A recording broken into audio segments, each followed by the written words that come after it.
오후에 본문 말씀은 잠언 14장 14절을 보겠습니다. 잠언 14장 14절입니다.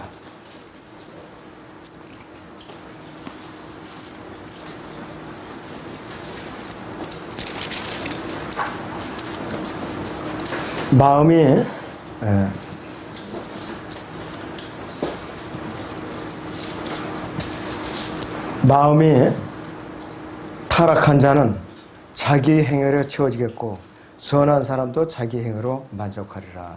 잠언 14장 4절했고 예레미야 6장 9절을 또 보겠습니다. 예레미야 6장 9절입니다.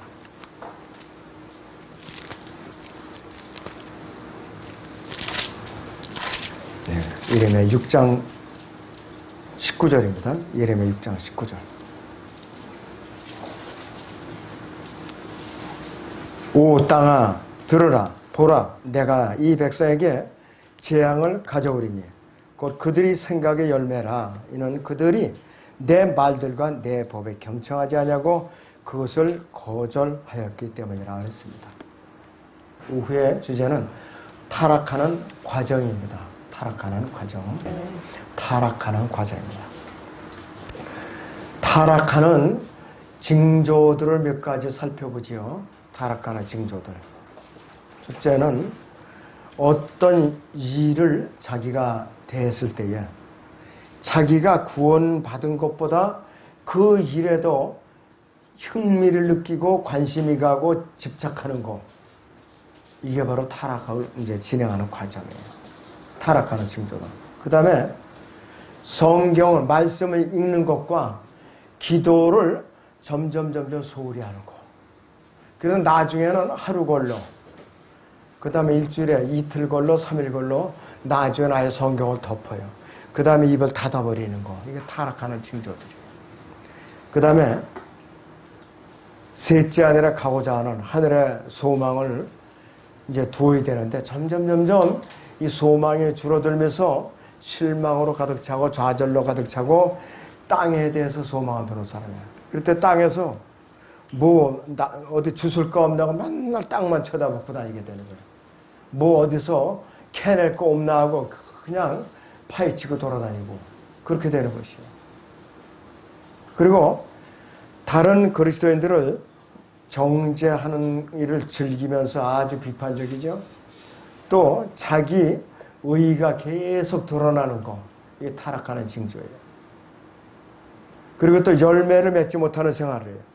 대표적으로 남한테 복음을 전하지 않아요. 부끄럽게 여기지도 않고 내가 이게 잘못됐거나 이것도 느끼지도 않아요. 그 다음에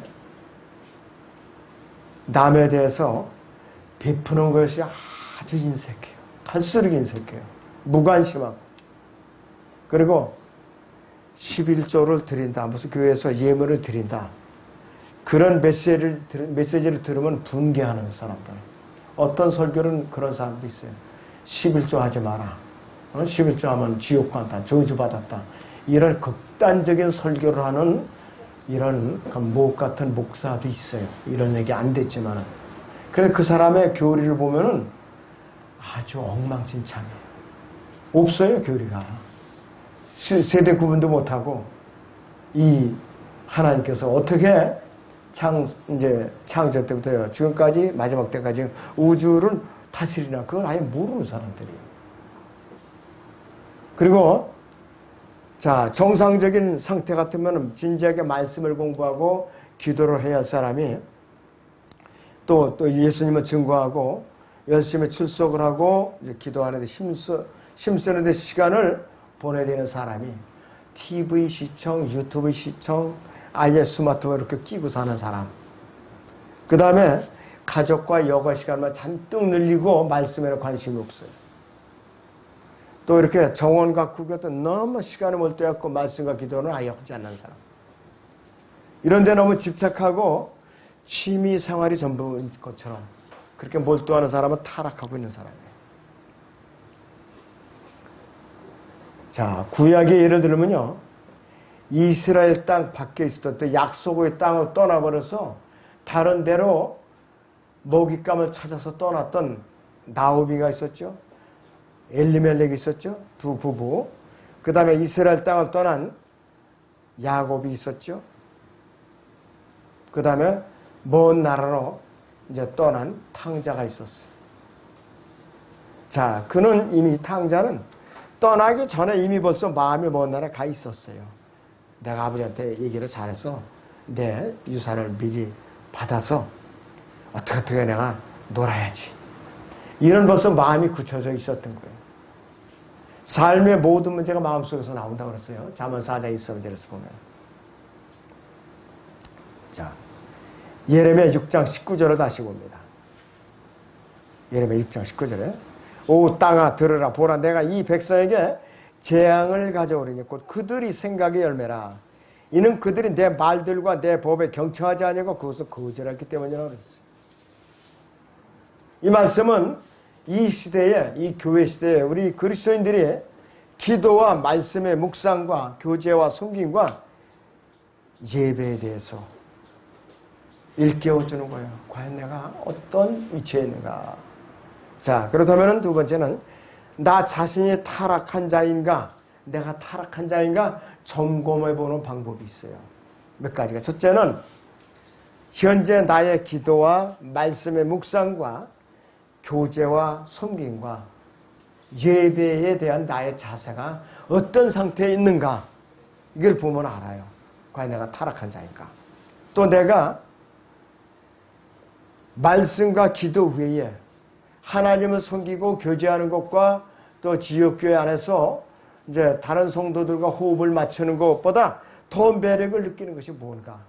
TV인가? 스마트폰인가? 스포츠인가? 사회 활동인가? 그렇지 않으면 내가 잃어버리는 혼에 대한 관심을 갖고 있는가? 은혜 안에서 내가 성장하고 있는가? 후퇴하고 있는가?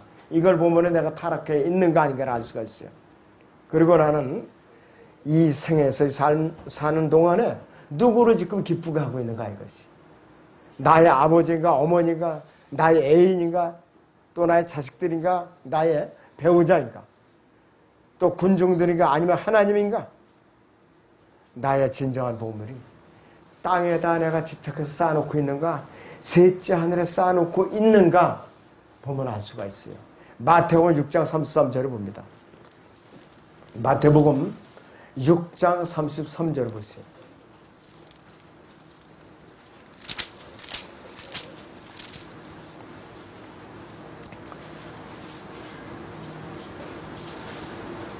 오히려 너희는 먼저 하나님의 왕국과 그분의 의의를 구하라. 그리하면 이 모든 것을 너희에게 더해 주시라고 그랬어요. 이것이 우리 그리스도인들의 자세예요. 골로새서 3장을 보겠습니다.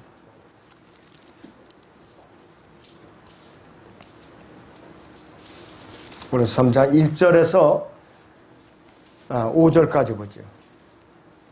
그러므로 너희가 그리스도와 함께 살아났으면 위에 있는 것들을 구하라. 거기에는 그리스도께서 하나님의 오른편에 앉아 계시느니라. 위에 있는 것들에 너희 마음을 두고 땅에 있는 것들에 마음을 두지 말라. 이는 너희가 죽었고 너희의 생명이 그리스도와 함께 하나님 안에 감춰졌기 때문이라. 우리의 생명이신 그리스도께서 나타나실 때 그때 너희도 그와 함께 영광 가운데 나타날 것이라 그랬습니다. 그러므로 땅 위에 있는 너희의 지체를 죽이라. 곧 음행과 부정과 사욕과 악한 세력과 탐심이니 탐심은 우상 숭배니라. 그리스도인이 지나치게 탐심을 보면은 바로 그 탐심 자체가 우상인 것이에요. 그래서 내가 끊임없이 매 순간마다 깨어있지 않으면은 내 혼이 점점 서서히 썩어가고 있는 것, 쇠퇴해가고 있는 것이. 그래서 내가 이것을 알아차려 바로 그 순간에 정신을 차리고 어떻게 해야 되나? 나를 다시 다잡아야 돼요. 흐트러진 나의 영적 상태를 빨리 내가 고삐를 줘야 된다 이것이. 그리고 거기서부터 내가 다시 이제 시작을 해야 된다 이것이. 그런 나의 자신의 행위로 채워지는 것보다는 성령으로 내가 충만한 것이 가장 좋은 상태예요. 아까 읽어드렸던 잠언 14장 14절에 있는 대로 마음이 타락한 자는 자기의 행위로 채워지겠고 그랬어요. 선한 사람도 자기 행위로 만족하려 그랬어요. 타락한 자가 자기 행위를 보상으로 받는 것과 같이 선한 사람도 행위의 보상을 받는 거예요. 인생은 자신이 만드는 것이야 이런 말을 주장하는 것이라든지 또 내가 내 운명을 개척하는 거라든지 이런 세상적인 용어예요.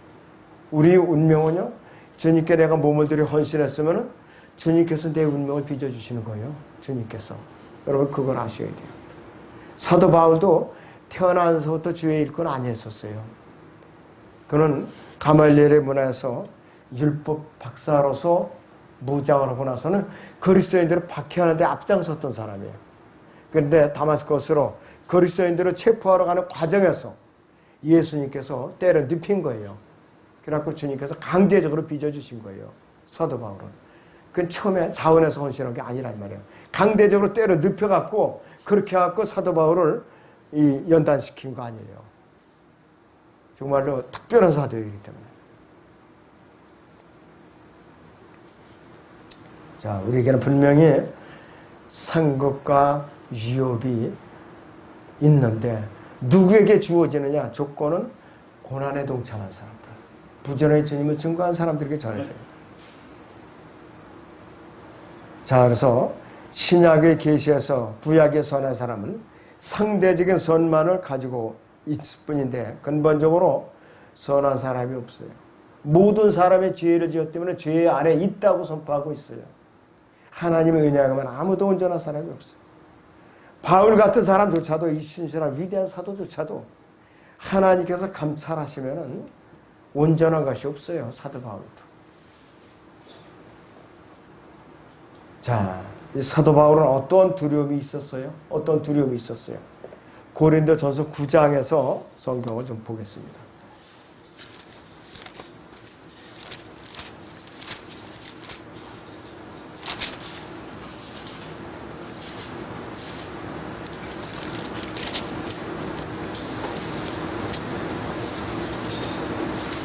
자, 9장의 16절. 내가 복음을 전할지라도 내게 자랑할 것이 없으니 이는 내가 부득불해야 할 일이기 때문이라. 만일 내가 복음을 전하지 않으면 정녕 내게 화가 있으리라 그랬어. 자, 18절에 그렇다면 내 상이 무엇이냐? 그것은 내가 복음을 전할 때 값없이 그리스도의 복음을 전하고 복음으로 인한 내 권리를 다 사용하지 아니하는 것이로다 그랬어요. 진짜 그에게 두려움이 있었는지.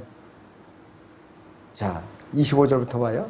이기려고 애쓰는 사람은 누구나 모든 일에 자제하나니 이는 그들은 썩어질 멸류관을 받으려 하지만 우리는 썩지 않은 멸류관을 받고자 함이라. 그러므로 내가 그처럼 달리되 불확실하게 하지 아니하면 내가 그처럼 싸우되 허공을 치는 자같이 아니하노라 그랬습니다. 마지막 27절에 보시면은 내가 내 몸을 억제하여 복종하게 하면 다른 사람들에게 전파한 후에 어떻게 해서든지 내 자신이 버림을 받지 않게 하려는 것이라. 구원이 주소된다는 말 아니에요. 이거는 오해하면 큰일 나는 거잖아요.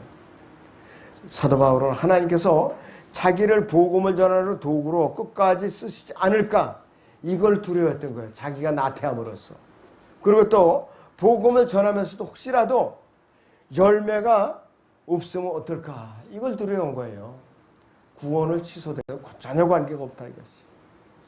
그러면서 항상 두려움과 떨리는 마음으로 그는 복음을 전하는데 전념할 수가 있었던 것이. 본문 예레미야 6장 19절을 다시 봅니다. 예레미야 6장 19절.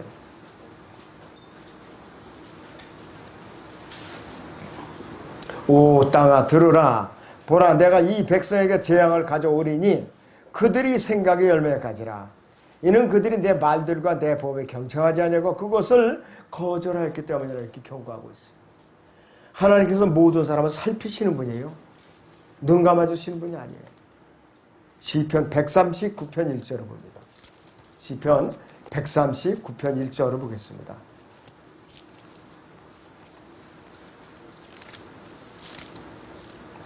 오 주여 주께서는 나를 살펴보셨으며 또 나를 아셨나이다 그랬어요.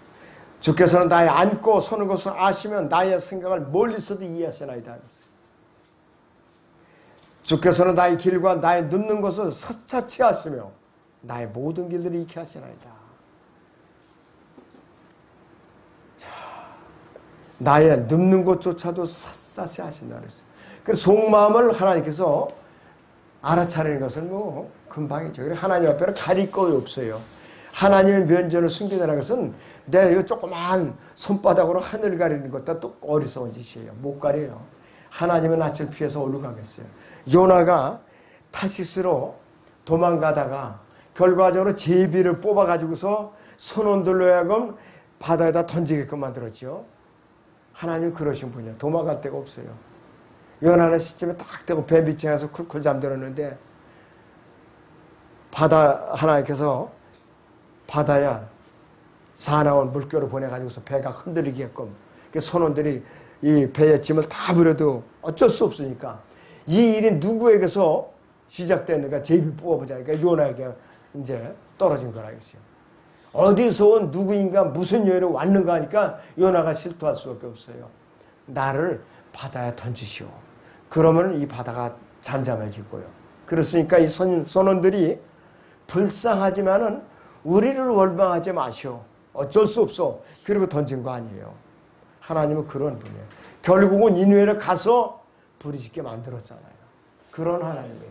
그분은 면전을 피할 수가 없어요. 행여라도 여러분들이 지금까지 그런 경험이 있다면은 다시는 그런 일을 벌이지 않는 게 현명한 사람이에요.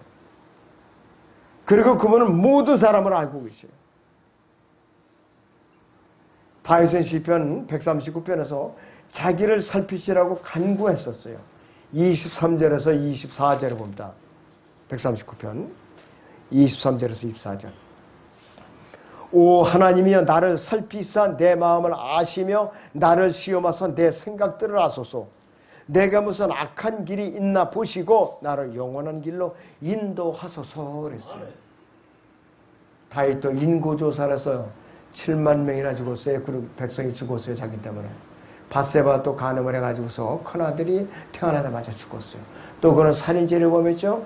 그 밧세바의 남편인 우리아 장군을 최전방에 놓고 병력을 빼내고 뒤에서 쏴주. 이제 칼로 쏘라. 이제 활로 쏘라. 이래갖고 죽였단 말이에요. 자, 그다음 이 율법으로 당연히 다윗은 죽여야 돼요. 그러나 하나님께서는 특별한 자비를 베푸셔갖고 다윗을 살려주셨어요.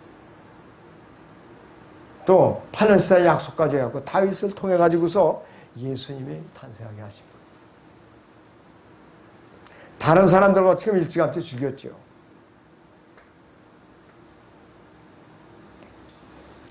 그래서 무엇에 대해서 살핀다는 것은 찾아낼 때까지 끝까지 뒤쫓는다는 것이에요. 끝까지 뒤쫓는다는 것이에요. 하나님께서도 그 사람에 대해서 뭘 살핀다면 그 사람이 아무리 도망가도 쥐구멍까지도 쫓아가서 살펴내서 끌어낸 분이라 이것이요. 아모스서에 보면은 이 지옥으로 파고 들어갈지라도 너를 내가 끌어내어 심판하신다고 그랬어요. 내가 지옥까지 들어가서 숨을지라도. 사람에 대해서 모든 것을 통찰하시는 분이에요. 그 하나님께서 찾아내서 사람에 대해서 알고 계시는 것들은 자 하나님께서 사람이 언제 앉고 눕고 일어나는지 살피시는 분이야. 그리고 사람이 말하는 모든 말 다 그분께서는 감찰하세요. 시편 139편의 4절을 다시 봅니다. 시편 139편 4절. 보소서 오 주여 주께서 모두 아시나니 알지 못하시는 내 입의 말은 한마디도 없나이다. 내 입에서 어떤 말이 나오든지 간에 일일이 다 기억하시고 감찰하신다는 이 말씀이에요. 그리고 사람이 말하는 모든 말과 사람이 머릿속으로 지나가는 모든 생각들, 그러니까는 머릿속으로 살짝 스치고 지나는 나의 생각들, 부정한 생각, 또 악한 생각 다 감찰하신다 이거예요. 내 생각들조차도 아주 불안한 생각 줬어요. 그럼 무서우신 하나님이에요. 무서우신 하나님이에요. 그리고 사람이 앞과 뒤에 무엇이 있는지 다 살피시는 분이에요. 시편 149편 5절을 보세요. 주께서는 나를 앞뒤에서 감싸셨고 내게 안수하셨나이다. 그와 같은 지식이 내게 너무 경이롭고 높아서 내가 이룰 수 없나이다. 이룰 수 없나이다. 그리고 사람의 개인적인 습관들을 아세요. 개인적인 습관들. 어떤 사람은 유난히 하품을 잘해. 어떤 사람은 또 트름을 잘해. 꺽하고 그냥 트름을 잘하는 사람이 있어요. 어떤 사람은 또 잘 때 땡 지나갔을 때 코골이가 심해. 어떤 사람은 다들 웃네. 고는 사람 다 웃어. 그리고 어떤 사람들은 잘 때에 이불을 덮어주면 다 차버리고 알몸을 자는 사람들. 다. 또 이제 어떤 사람은 잘 때 괜히 옆에 사람 못 자게 자꾸 그냥 파작 손을 갖다가 쫙쫙 뻗으면서 딱이라는 듯이 때리는 사람. 별별 사람 다 있어요. 다 있다 이거예요. 그리고 심지어는 어떤 사람 잘 때 이런 이제 합숙할 때 그러는데 괜히 딴 사람한테 폭에 자. 발을 얹어놓고 그런 사람들이 있어요. 자, 여러 사람을 괴롭힌다 이거예요. 사람. 누구든지 알게 모르게 남한테 피해를 주고 있어요. 여러분들 그렇다. 습관을 통해 가지고. 그렇기 때문에 개인적인 습관도 좋은 습관을 들이지 나쁜 습관을 들이면 남한테 피해를 주는 것이에요. 사람들이 성경에 기록된 하나님의 말씀들을 완전히 피부로 느끼면서 두려워하지 않는 이유는 뭐냐? 그가 행하고 생각하는 일이 하나님께서 언제나 알고 계시다는 사실을 인정하지 않고 모르고 또 생각하지 않거나 그분께서 모든 사람의 마음을 살펴보고 계신다는 것을 깨닫지 못하기 때문에 그렇게 담대하게 하나님 이제 대적을 하고 있는 것이에요. 우리는 이제 알았잖아요. 그러니까 이제 허튼 짓을 하면 안 돼요. 자, 타락하는 것은 어느 날 갑자기 일어나는 것이 아니에요. 이와 같이 이런 여러 가지 비성경적인 원인들이 이제 연루가 돼가지고 점진적으로 진행이 되는 것이에요. 점진적으로. 이것이 마귀의 대표적인 수법이에요. 갑자기 어느 날 타락하면 금방 알아차리죠. 교회에서도 마찬가지야. 어느 지체가 점점 쇠퇴해가요. 출석에 점점 안 하다가 그 다음에 점점 교제를 더 많이 하다가 아우 나 바쁜데 얼른 그냥 지렁이랑 쳐버리다가 또 섬기는 일에 점점 이제 뒤로 빠지고 또 말씀과 기도에 점점 빠지고 기도를 시켜보면 힘이 없어요. 자, 그건 뭐냐? 이미 벌써 타락해가는 깊은 수렁에 빠져 있다는 것이에요. 점진적으로. 그러다가 어느 날 보니까 아예 얼굴이 안 보이더라. 그런 거예요. 자, 그래서 우리 믿는 지체들은 이 믿음이 같은 지체들끼리 이 혼인관계를 맺어야 돼요. 한쪽이 아예 이제 구원을 못 받았다. 그건 아예 구원을 받게 해서 영적으로 양육을 시켜서 아무리 급해도 그래갖고 이제 결혼을 해야 되는 것이에요. 안 돼가고 이제 얼마든지 구원 상담을 해서 구원을 받게 해서 이제 자라나게 할 거라고. 내가 그건 책임질 수 있다. 왜인걸? 그거 이제 막상 이제 애까지 낳고 보니까 언제 결혼냐는 식이에요. 배우자가 언제 결혼냐는 식이에요. 정 그러면 헤어져. 배짱으로 나오는 거예요. 배짱으로. 그러다 보니까 끌려가는 거예요. 글로. 예수님은 이제 등 돌리게 돼 있다 이것이. 이런 우리는 이 마귀의 전형적인 수법을 우리는 간과해서는 안 돼요. 정신을 차려야 된다겠어요. 그러니까 여러분들이 현재 내가 타락하는 과정에 어느 정도에 내가 이렇게 진행이 되어 있는가 채점을 해볼 수가 있어요. 채점을 내가. 근데 내가 어느 정도 한 40% 과정에 와 있다.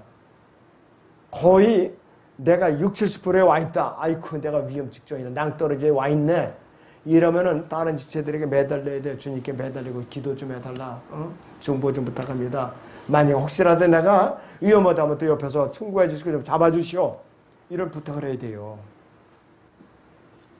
요청을 해야 돼요. 요청을. 기도 요청, 중보 요청.